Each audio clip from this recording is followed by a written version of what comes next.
بھیجتے ہیں،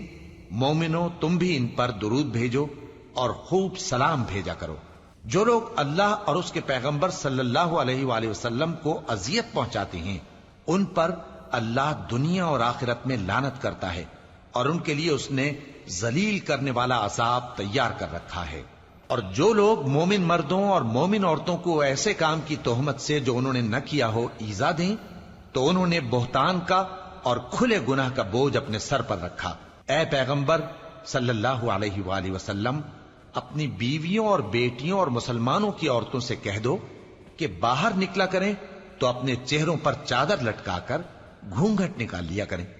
یہ چیز ان کے لیے موجب شناخت و امتیاز ہوگی تو کوئی ان کو ایذا نہ دے گا، اور اللہ بخشنے والا ہے، مہربان ہے۔ اگر منافق اور وہ لوگ جن کے دلوں میں روگ ہے اور جو مدینے کے شہر میں بری بری خبریں اڑایا کرتے ہیں